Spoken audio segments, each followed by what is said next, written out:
So, doon na ba'y first timer? Murag na first timer? Naa ba? Taas kamot? Na first timer?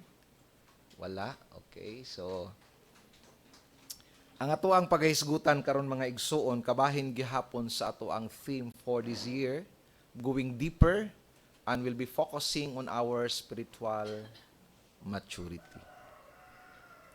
Going deeper in our spiritual maturity. Unsa may kalainan sa spiritual o sa maturity? Ang spiritual ug maturity dili na parehas, managlahi na silang duha. Unsay kalainan aning spiritual ug kining maturity? Now, allow me to explain.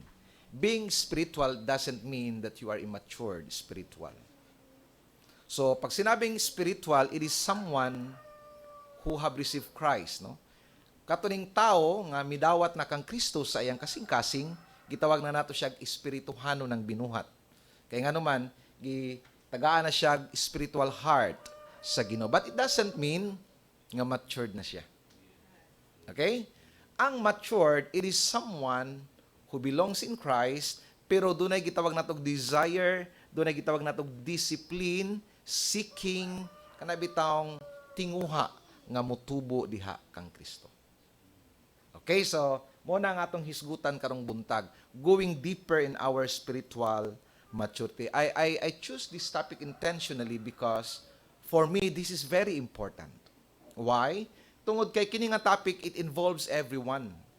There is no distinction in the church, no? Pastor man, member man, leaders man, deacons man, elders man. So we all need this, what we call for spiritual maturity. Para ni Satanan, there is no distinction. Ang uban siguro sa inyo, at the back of your mind will be thinking, Pastor, dugay-dugay na mga simbahan, Pastor, that topic is not for me. Dili na para sa ako, Pastor. Excuse me, ma'am and sir, para gini sa imo. Kanang maingon ka nga di ni para sa imo, sigurado ko para gini sa imo. And of course, if you are a pastor, if you are an elder, if you are a deacon, if you are a leader of the church, especially ang atong supervisor, makaingon siguro siya nga, excuse me, that's not me, pastor. Wala ko nagkinahanglanan na supervisor na kahako. No? So siguro maingon ta kung ako ang pastor, no? Pwede na ko maingon nga excuse no kana, pastor. Oy, kay pastor ba ako, gawali ba ako? But believe me, there is no distinction when it comes to the call of spiritual maturity. Can you say amen? Amen. So para gini sa tanan labi na sa amo. Because we are called to become a teacher. We are called to become a model. Okay, now this is our text in Hebrews chapter 5 verse 11 to 14, no? Allow me to read this verse. Of whom we have much to say and hard to explain, since you have become dull of hearing.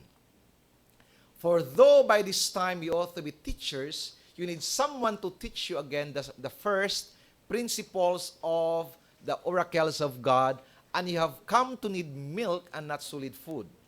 In verse 13, for everyone who partakes only of milk is unskilled in the word of righteousness, for he is a babe. And last verse, but solid food belongs to those who are of full age, that is, those who by reason of use have their senses exercised to discern both good and evil. Okay, so now, nakita ninyo sa last phrase, makita nimo ang consequences if you are a matured believer. No? Very important consequences. Ingon siya, kung hamtong ka, you will be able to discern, you will be able to exercise what is good and what is evil. So, makabalo ka, unsa ang dautan, unsa ang tama. Ang katawanan, bitaw ni mga pamatanon karon mga igsuon. Pastor, nag-live-in biya ako sa kong uyab. Sala na, pastor. Hay, kalamig yung kurito. Nangutan na pa, sala na, pastor. Dili matured. Amen? Dili matured. Pastor, gisugot na ako, pastor ba? Nanguyab lang sa Facebook. Tama ba na, pastor? Kalamig yung kurito, nangutana pa. Nga naman, immature, wala kabalo unsa ang tama, unsa ang dautan. Hello, somebody? Nangutana pa. Pastor, sala ba ang di paghatag og tithes? Oh my goodness. Nangutana pa jud. Faith, nangutana pa jud, no? That's kana bitawng, that's a sign that you are an immature person. You don't know what is right and what is wrong. So very important siya mga igsoon because we will be able to distinguish what is right over what is wrong kung hamtong ka nga tao. Okay, now, daghan sa ato, di jud gusto magpa-check up. Ambot ngano. Mahadlok. Di kita gusto matog doktor, di ta gusto matog x-ray, mahadlok. Ambot ngano, apil ko ani. Talawan kay tang dagko, mahadlok ta sa result sa ato ang kanang blood chem. Pero mga igsoon, ang check-up is very important.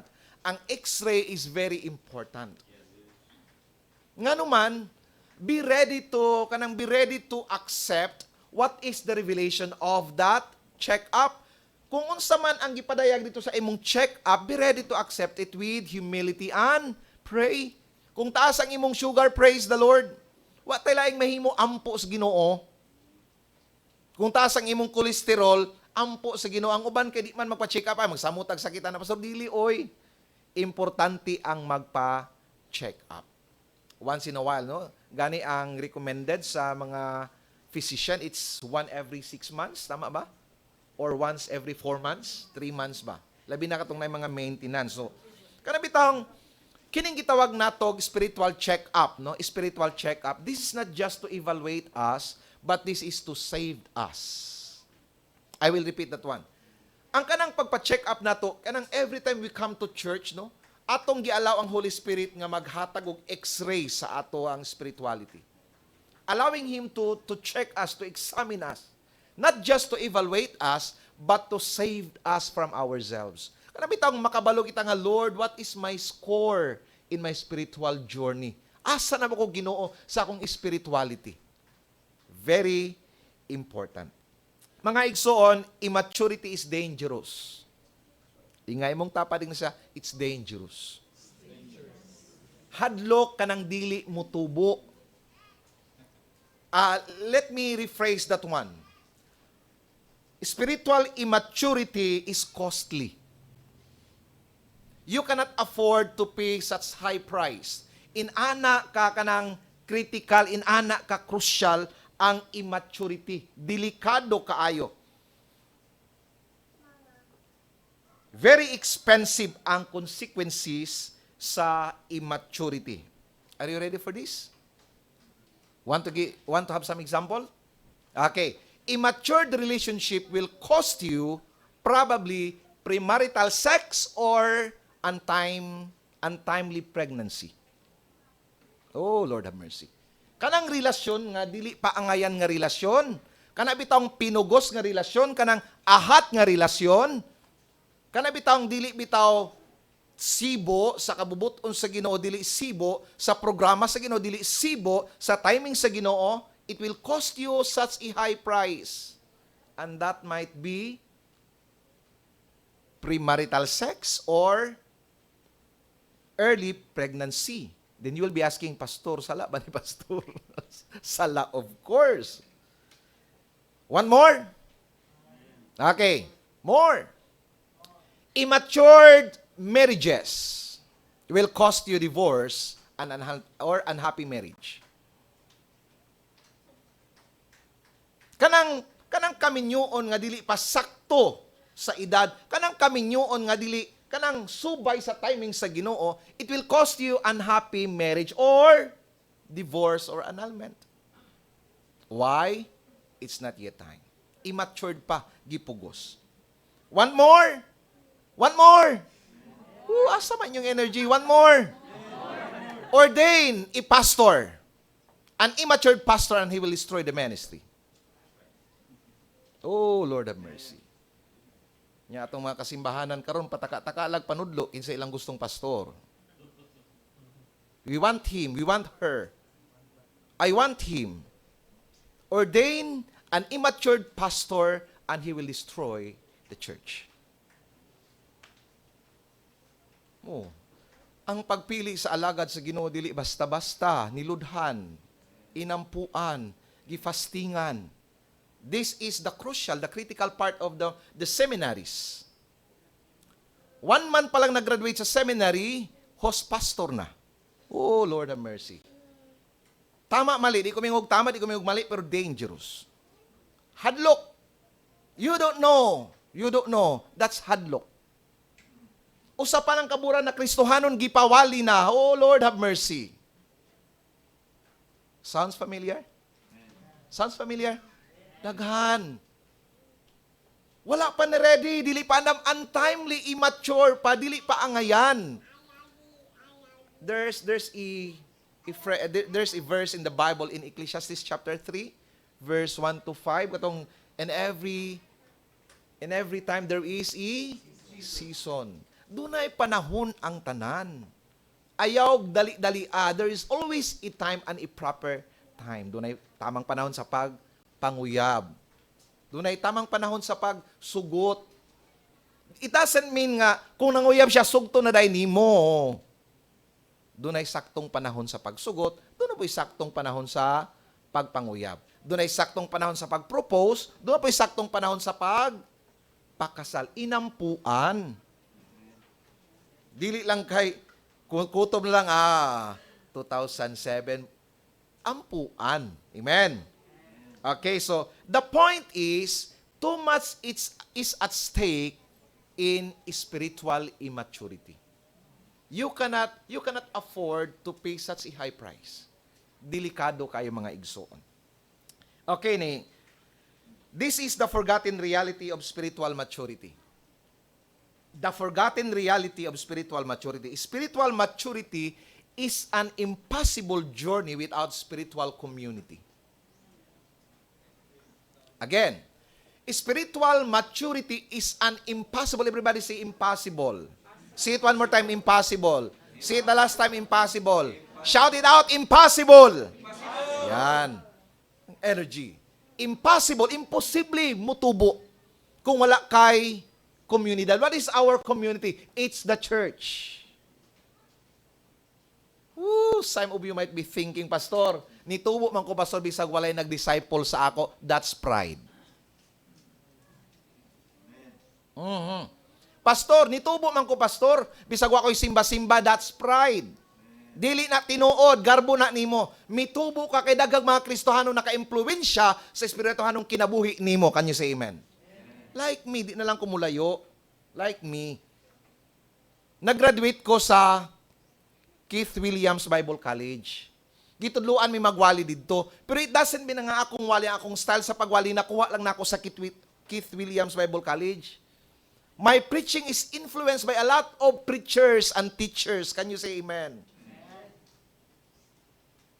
Dili pwede nga, ako pastor, hope of glory gyud ko. Pure gyud kong hope of glory. No! Asa ka, kapi? Katong purong-puro, dili. Tinuod, kabalo ko sa inyo, taga hope of glory mo, pero kabalo ko gapos mo sa ubang mga wali, sa ubang pastor. Amen? Why? Because it leaves a mark in your lives. Can you say amen? Di ba kay doon na mo yung nakuha nga mga lessons. Nobody will grow in our spiritual maturity without spiritual community. We need each other. Amen? Ingon ana ka importante ang ato ang simbahan. Dili takapi nga makaingon tag 100% gi ko Pastor Hope of Glory. No. I know daghay mga Kristohanon, daghay mga teachers, daghay mga preachers nga naka-impluwensya sa inyong spiritual journey. So going deeper in spiritual maturity is a very serious call for everyone. Mas seryoso pa ni sa COVID-19. Why? Ask me why. Kay kining spiritual maturity o spiritual immaturity manakod ni. Mas kusog pa ni manakod kaysa COVID-19. Mas devastating pa ang iyang effect kaysa COVID-19.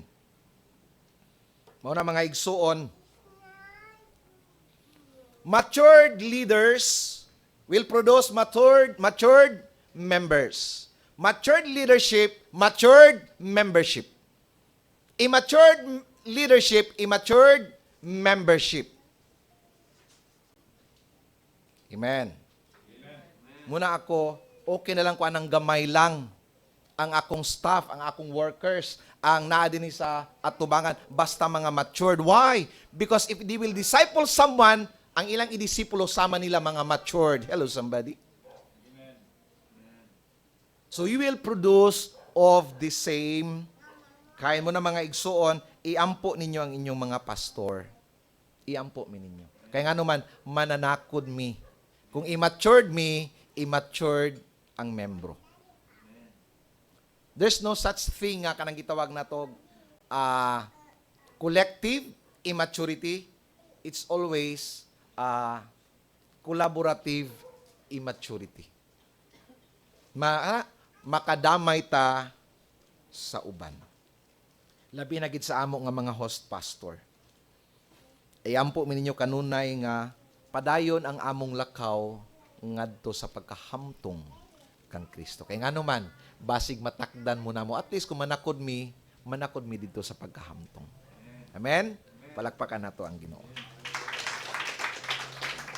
Okay, now, what are the reasons of immaturity?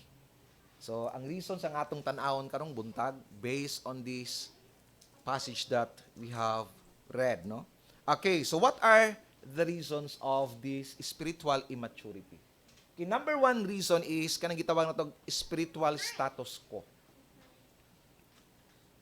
Spiritual status quo. Kana bitawng kung unsa kagahapon, mao lang gihapon karon, mo ra pod sa umaabot. Kanang there's no such desire to grow. Okay na sa iya nga. Unsa to kagahapon, mo ra pod karon, mo ra pod puhon. Okay, so dili na gusto mo tubo. Mao ning giingon sa verse 11. Okay, verse 11 says, "Of whom we have much to say and hard to explain, since you have become dull of hearing." So, makita ninyo ang frustration sa author of this book. You see the frustrations? Siya, I have so much to say. Daghan kay ko kanang mga namit nga mga butang nga gusto isulti sa inyo. Daghan kay ko mga dalagkong mga butang nga gusto isulti sa inyo, iwali sa inyo, itudlo sa inyo. But I cannot explain it. Why? Ingon siya, since you have become dull of hearing. Sabot ipasabot ng dull of hearing. I don't know, tama ba akong Bisaya? Kanang dili na mo ganahan maminaw. Status quo. It's not about kanang gitawag na to lack of information. It's about lack of appetite. I will repeat. It's not about lack of information. It's about lack of appetite. Ang simbahan wa man nagsirado. Amen? Pero nga nung wa jud mo din simbahan. It's not about ang pastor kanunay nagawali. Pastor, wa mo ka nagbisita. Gipasingan lang pong pastor. Ang church is always opened and we have our services. It's not about the lack of information, it's about the lack of appetite. Kanang wa nay ganang mukaon because of the junk foods that we have heard in the secular world. So can you imagine from Monday to Saturday, mga pulong atong madunggan, mga spiritual junk foods man na. Bata bitano pag mabusog sa junk foods, kaon ng gulay busog ko pa, di ba? Busog. Nga naman, nagkaon og junk foods. Pastor John pa, young foods. Ingon niyang papa atong dito mi sa ilaha. Kaon taning junk foods siya. Ginagmay lang ko siya. Di ko na, pastor. Kato ang young foods ako kay makapabata. Praise the Lord. Okay, now, spiritual dullness. Not because we don't know, but because we don't want to know anymore. Amen? Dili tungod, wala tani tubo, dili tungod kay kulang ang atuang nahibaluan. Wala ka mo tubo kay di nakagusto mahibalo. Amen? You don't want to learn anymore. You don't want to grow anymore. Kung unsay imong pag-ampo sa una, mura po nimong gusto pag-ampo karong tuiga. Kung sa una 5 minutes, karon 5 minutes lagi hapon. Why not make it 10 minutes? Kung last year tag 1 chapter ang imong Bible reading, why not make it 2 chapters this year? Amen? Kung sa una ang imong giving is only 10%, why not make it 15% this year? Going deeper. Everybody say going deeper. Say it one more time, going deeper. magpatiglom, magpalalom. It's not okay. You cannot say, luwas naman ko, pastor. Langit naman ko, pastor. Okay na ni. You cannot say, okay na ni. That's a wrong application of, kanang gitawag na to, eternal security. Luwas naman ko, pastor. Yes, luwas na ka. Pero kinahanglan mo tubo ka. You cannot say, or we cannot say, luwas na bitaw ko, pastor. Okay na ko, langit na ko. It's not okay, Lord have mercy. It's not okay nga dili mutubo ang usa ka Kristiyanon. Why? Ask me why. Dili cute ang immaturity. Bata di mutubo, ka-cute mo ta. Ang bata cute tan-aon. Pero I don't know tama ba niya akong term, pero kanang tigulang magbinata wa gyud lami tan-aon. Hello somebody. Pasaylo ako niyo pero gusto na ko i-emphasize. Tama ba akong term? Bata, di mo tubo. Murag, cutean ta, no? Oh, ka-cute sa bata. Uy. Gusto ba kayo, di mo tubo mga bata. Pero pag ang hamtong na magbinata, mautan-aon. Dili siya cute-tan-aon. And the most kanang hadlok bitaw, God is not happy for a person that doesn't want to grow. Dili malipay ang Ginoo sa taong, dili intentional sa iyahang spiritual maturity. In fact, doon ay command sa Bible, be filled with the Holy Spirit that speaks about everyday feeling and that speaks about spiritual maturity. Magpapuno kanunay sa Espiritu Santo. Okay, number 1, it's because of spiritual dullness. Doon ay status ko, doon ay kanapitang, kanang di na ta gusto mo, tubo di na ta gusto maminaw. Ikaduha, dili lang spiritual dullness because of spiritual numbness. Everybody say numbness. Saan ang numbness, pastor? Kana bitawng di na mubati. Naminno dili na mubatig sakit. Nakadungog sa pulong pero di na madutlan. Nakubla na. Naman na sa Bible no katong sa tawag na follow heart, tama sa to? Callous heart. Spiritual numbness. Sige na ko kadungog anak pastor, igsuon. One word is enough to transform a person. If you will just allow the word to change you, it will change you. Kini akong wali nga spiritual kwan, bisag katulang, it will change you if you will. Kana bitawng kanang have a heart of repentance nga, Lord, I know this message is for me. Kanang be humble enough to accept I need this, Lord. Ngano wa man kanaw sa because you are not welcoming the power of the Holy Spirit to change you.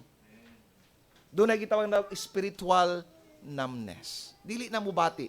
Mo tong nakahinumdum mo atong giingon nako nga kanang spiritual kalimot ko. Familiarity without intimacy. Hinumdum mo atong gi-mention sa una. Familiarity without intimacy. Familiar sa kanta. Pero wala naka-apekto ang kanta sa iyang kasing-kasing. Crucified. Isa itong paso? Leave behind the stone. You live to die. Rejected and alone. Like a rose. Familiar sa kanta, pero ang kanta way gahom sa iyang kinabuhi. Familiarity without intimacy. Familiar sa verse. John 3:16, for God so loved the world that He gave His only begotten. Pero the word has nothing to do with, kanabitang ang pulong, there's no an effect in his life. Nakadungog sa pulong, pero nawala na apektuhan ang iyang kinabuhi sa pulong. Mga igsoon, walay pastor nga makausab sa ato.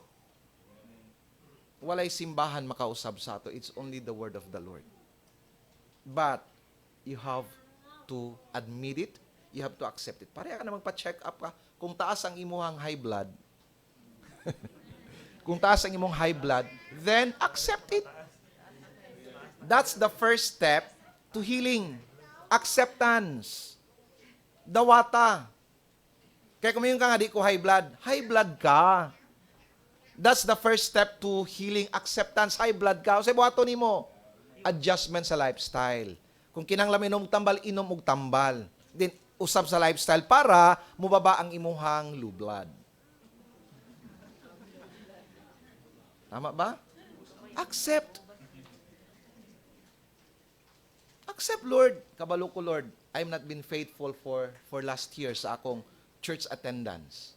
But Lord, this year, I want to grow deeper. I want to be in the church every Sunday. Accept. Lord, please help me. Accept. There must be a desire. Okay, now, it's not because of lack of information, but it's because of lack of appetite. Number 2, kung sa hinungdan sa kanang spiritual immaturity. Number 1, spiritual status ko. Number 2, spiritual decline. Okay. Sa una, humo kaayo. Karon, gahi na kaayo. Sa una, nagkalayo. Karon, nagkalayo. Nag-decline. There's no neutral ground in our spirituality. If you are not growing, you are shrinking. Wala neutral. Wala ingon nga, kanang atras ko, abanti ko isa pastor, atras po isa pastor, wa ko nitubo. No, no, no. Mukunhod ka. Walay ka ng neutral ground ang kanang spiritual kanang spirituality. No. Kundi ka mutubo, mushrink ka. If you're not growing, you are shrinking. Gusto itong kanta sa bata? Read your Bible, pray every day. Pray every day. Bisan kini nga kanta. We can learn a lot of things in this song, pero it doesn't affect us. Spiritual numbness. Read your Bible, pray every day. Oh, pwede ba? Gusto mo tudlog bata. Lord, pastor, gusto ko mo tudlog Sunday school, pero walay gugma sa mga bata. Pwede? No. Daghay mga batanon, oh Lord of mercy, Lord, thank you. Daghay mga batanon, gusto magpagamit sa Ginoo pero di gusto magpatudlo. Magpagamit pero di gusto magpatudlo, di gusto magpabadlong, di gusto magpadisiplina. Kung ngayon disiplinahon, hello somebody. Gusto magpagamit pero di gusto magpatudlo. Familiar? Daghay mga batanon ningon nana, Kuya Dexter. Kana bitong ang fire naa ang fire, naang ka nang kitawag passion, naang kainit. Ang problema, di man gusto magpailalom sa pastor. Gusto magpagamit pero di gusto magpailalom. Immaturity. Ha? Unod. Immaturity. Dili pwede. Okay? Okay, now, asa na gani ko? Spiritual decline sa una humo karon gahi na. Unsay gingon sa verse 12? For thou by this time, you ought to be teachers. So, magtutudlo na gid unta. So, grabe ang frustration aning writer, aning a book. Ingon siya, kabalo ko sa inyo ba, murag una pagani mo sa ako, dapat kamo na unta nagtudlo sa ako, na unsa na may ako na may nagtudlo hinuon sa inyo. Muning pakita din sa writer, sa author of this book. Dugay nang nahimong Kristohanon pero John 3:16 lang gihapon na memorize. In the beginning was the Word and the Word was with God. Sayo pagyod. Sayo pagyod. Grabe naman na, oy! Woo! Grabe! Usa lang John 3:16, Pastor? Isa rin na memorize. Di ba yun mao? In the beginning, Jesus. Isa na lang, gawa pa yun na mao. Grabe naman na, oy! Lord of mercy. Jesus wept again. Sa una, wala pa'y PowerPoint. Oh, God of mercy. Memorize na to ang lyrics sa kanta. Karon ko mag-brand out ba, di takakanta ba kay we don't even memorize. Oh, God of mercy. Mas maayo pa tong kinaraan sa una kay memorize pa nato ang mga kanta. Katong ana-ana bitaw, katong acetate pa, may pato kay memorize pa nato. Karon naka-PowerPoint na. Sa una, wa pa'y PowerPoint si Pastor, lisod pa kayo. I-take note ang wali ni Pastor. Magkapulik yung, usag itong first point ni Pastor. Kita mo na familiar? Sigaw pa mo isa mong kanama, usag ganito kay Pastor si Pastor. Karon naka-PowerPoint na, pero wa na nag-take note. Spiritual decline. Hello, somebody. We thought nga, I don't need that word. Memorize ko na, kabalo na ko, ana. No. Do not assume nga hamtong na ka. Do not assume. Daghay namatay sa assumption. Daghay nagbulag sa assumption. Oh God, have mercy. Lord, kaloy iintaw ng hope of glory. Do not assume nga hamtong na ka. Do not assume, I don't need this word. No. Oh, God have mercy. Kaloy iintaw ng hope of glory, Ginoo. Ginoo, kaloy ang taga hope of glory.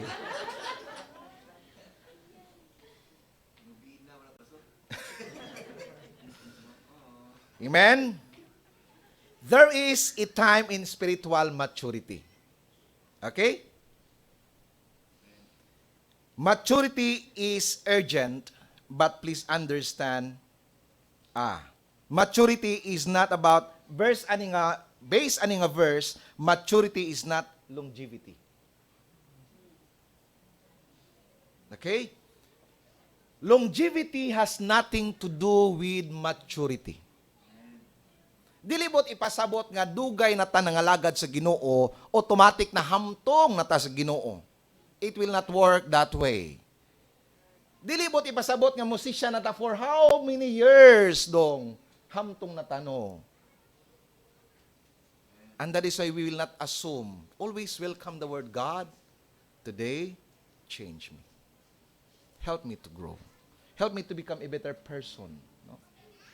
Gabi, help me, Lord, to change. Kanang dunay desire nga mutubo.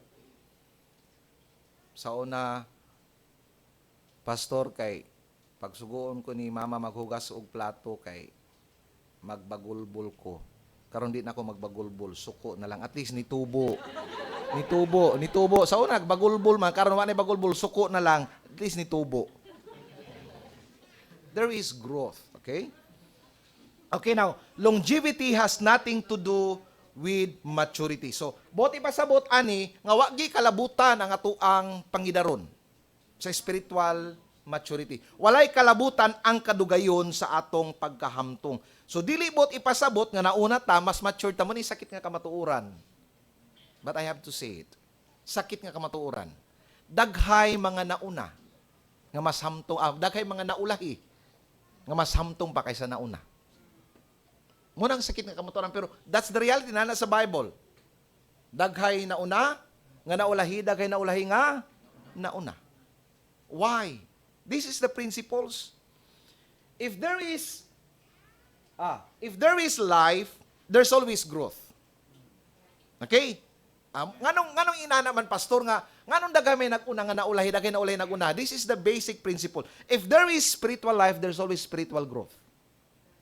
I will repeat. Spiritual life, spiritual growth. Spiritual life will produce spiritual growth. Now, natay mga igsuon, paampo, pastor, struggle kay ko, pastor ba?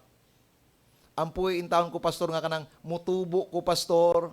Igsuon, before ta maghisgot og tubo, hisgot sa takinabuhi.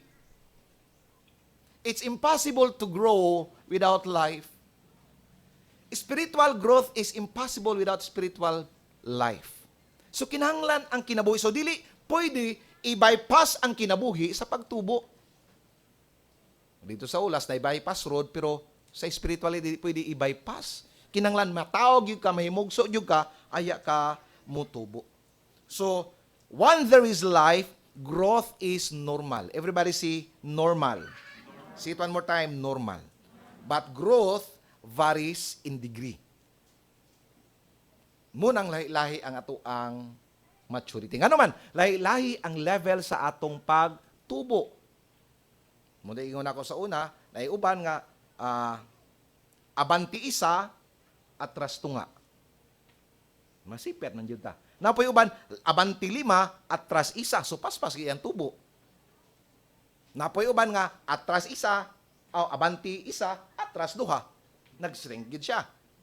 Lahi-lahi ang ato ang level of growth. Why? Because it varies in one way or the other. So, spiritual growth is impossible without spiritual birth. I don't know if you could still remember. ang iyong spiritual birthday? Kaya hinumdum pa mo, kanus amo na himugso sa espiritu? Ako, nakalimot ko sa kanang adlaw pero bulan tataw kaayo. Muna ako na lang dungan. Ako na lang gi August 31. Basta ka August ko 2003. Mutoy pagkahitabo gyud sa akong kuan, sa akong spiritual birth. August 2003. Kaya numdum ba mo sa inyong spiritual birth? Kano sa amo na himugso? Very important. Why? Because there's no growth without birth. So walay shortcut mga igsoon. Maturity is urgent, but please understand. Please understand. Nobody grows overnight.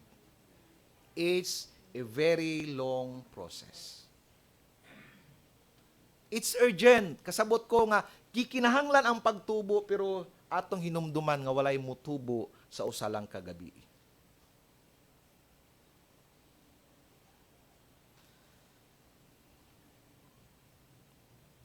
There is no negotiation about that word.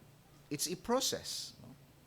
There is no shortcut in spiritual maturity. Allow me to give this illustration, analogy. Kanang mo palit bitaw ko og saging, mangutana jud ko ba? Unsa ni siya, ma'am, sir? Kalburo or natural kanang hinog sa punuan? Ngano man? Lahi ang katamis sa gikalburo kaysa natural nga pagkahinog. Si Pastor Tan paingon siya kanang kalburi Christian. Kanang murag gikalburo nga Kristohano. Napa day kalburi Christian, no? Gikalburo. Ako mo palit kog saging, mangutana jud ko mo palit kog saging, di ko mo palit kanang hamis kayog panit. Di ko mo palita. Mangita ko katong saging nga tong daghag itom ang iyang panit. Kaya sigurado ko, wag ginigi kalburo. Because I don't want kalburik banana. Lahi ang iyang katamis sa natural nga nahinog. Mora po na sa Kristohanon. Lahi ang kanang katamis sa Kristohanon nga kanabitang saktog panahon sa iyahang pagkahinog. Kaya nga naman, doon ay mga kalburik Christian na ahat pagkahinog. Itong gi-mention ako kaganina, usa ka bulan pa, gipawali na naahat. Hello, somebody? Kalburik Christian. Pila pa lang kakuan, gitudluan, gipatugtog na, kalburik Christian. Kalburik musician. Kinanglan dunay proseso, and there's always a proper time to use them. But, on the other hand, muning hadlok pod, kaning mga mega churches, big churches, they kill the spirit of community. Kanang sobra na po kay kanang overqualified ba nga ang utog-tog dapat katong inani nanay degree of music.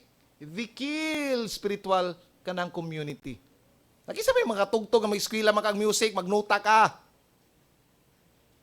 Sa una katong gagmay patag simbahan, mayon ka, ikaw pastor, ikaw mag-lead sa kuana, ikaw tudlo-tudlo, ikaw di ba inana sa una ni tubo. Pero of course, lahi ang pagtubo kay kuan man kanang inato ra pod. Ang uban pod kanang masubraan pod, grabe. Asa ka naghuman sa degree of music, wala di ka makalid. Hello somebody. Kanang kuan ba kanang i-balansi nato. It's not too early, it's not too strict. Tama ba? Tama ba? Nata nga, unsa ka pastor? Pagunito natog pastor, 10 years na. Bachelor in Theology na ka pastor, di pa pwede magwali. Kinanglan mo man pag Bachelor in Theology. Sobra na po ka stricto. So, di ka na bang dili kayo luag, di po kayo hugot. Kanang tama-tama lang. Di ngayon mo katapat niya kanang tama-tama lang. So, it's not good to be a kalburik Christian. Okay, now, it's urgent, but it's not overnight. Okay, now, yes, maturity is not overnight. But remember also that maturity is not overdue. I will repeat. It's not overnight, but it's not also overdue. Mo tingin sa bersikulo, uy, dugay naman kayo mo. Uy, dapat magtutudlo naman mo. Overdue na kayo. Hello, somebody? It's not overnight, but it's not also overdue. It's equal for everyone. And let us be serious about this school. Lord, change me. Change me. Change me.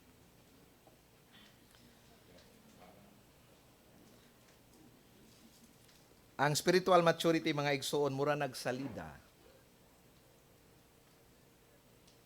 Kabata na ko, pastor, nga naman, pastor. Naay introduction, naay action, napay conclusion. Dili pwede masirag introduction ang spiritual maturity. Dapat dunay kahumanan. So, it's not overnight, yes, I understand. But it's not also overdue. Grabe naman, uy, dugay naman kaayo. You are supposed to become teachers today. Amen? Amen? Palakpakan na to ang Ginoo. Kining atong campaign sa atong simbahan.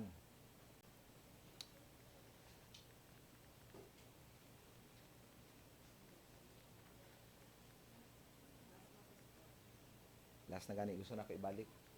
Hindi siya mabalik. Sa pinakauna, faith.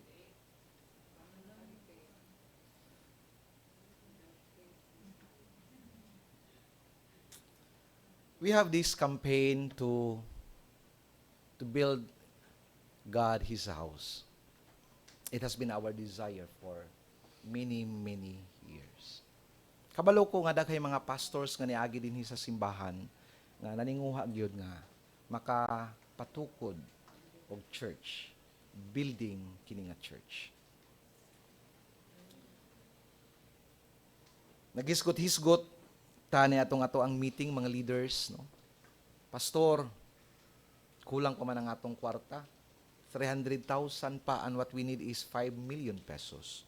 Magsugod na ba ta, pastor?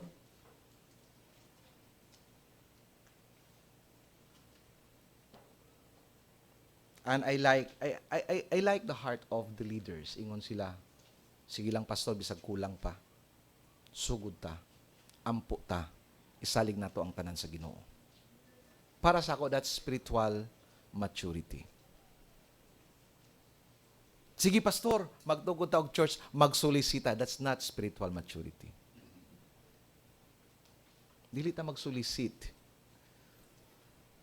Sige lang, pastor, magsulat ko sa akong amiga sa gawas. No, walay sulat tayo sa amiga sa gawas. Hello, somebody, that's not spiritual maturity. God will tell them if God wanted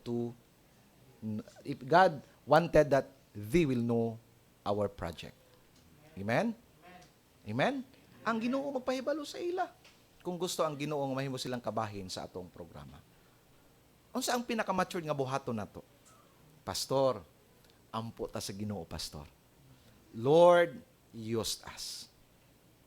Change our heart to become a sacrificial giver for this church building that we have in our hearts. Silang pastor, baka sipa rin tagbulawan, that's not spiritual maturity. Makasipa rin tagbulawan, that's not spiritual maturity. Church is not supported. Church is not funded by gold. Oh, Lord have mercy. Church is supported and funded by God. Oh, Lord have mercy. No. Okay ra? Conclusion mo tani nga nung naabot man ni sa akong magpakatawa ko. Nay pastor. Natuan siya kanang tawag ana. Ay, si tawag kaning nang mga bulawan ba? O kana na tester ka nang mamulawan, no sa tawag kana? Ha? Detector. Ingnan siya atong kuan taon do, pastor. Naay bulawan diha sa imong pulpito kanang imong gitindugan. Di immaturity. Wa kabalon say tama unsay mali. Unsay ibuhaton dapat sa pastor? Ingon si pastor, kaluton na to. Di lang ta magpaibalo sa mga membro. Tapos sa pulpit. Hello, somebody. Muna yung consequences sa... Sabot silang dudong. Dudong, may nadiri sa church. Dudong, may nadiri sa church. Dong, onya alas 10 sa gabi, anak ko sa church. Baba lang ka dong, kitarang duha. Kutkuto na to kay naay bulawan. Pusog. Uy, nakagilong. Naadyon. Gikalot. Ang nakita nila ilalom sa pulpito, Arinola. Mga igsoon, God's ministry is not supported by gold. God's ministry is supported by God. Amen? Kung tagaan matagbulawan sa Ginoo, masipaan lang na nato. Maabot na. Pero we are not putting our faith in gold. Wala nato gibutang ang kaugmaon aning atong pagtukod simbahan nga sige lang Lord, makadaog mig luto, Lord have mercy. Sa ato hindi ta kadaog og luto. Wa, silang pastor, patat taglas to pastor. That's not spiritual maturity. That's immaturity. Amen? So lead us kanang kwan. Lead us be serious in our spiritual walk with God. Because I believe that God's ministry is funded by God. It's not by gold. Okay, so spiritual maturity, this is my conclusion. Spiritual maturity is a choice. It's a choice. Personal choice. Dagantag mga testimony maingon nga pastor. Among simbahan pastor kulang ang pagtulon-an. No. You cannot blame from the outside. You can only blame the inside. Be humble to God. Lord, please, forgive me. Sipiat ko. Forgive me. And then, allow God to change you. Instead, let us humble in the inside and repent and cooperate with God in the process of maturity. Again, there is no neutral ground in Christianity. It's either we are growing or it's either we are shrinking. Let us go deeper in our spiritual maturity. Let us all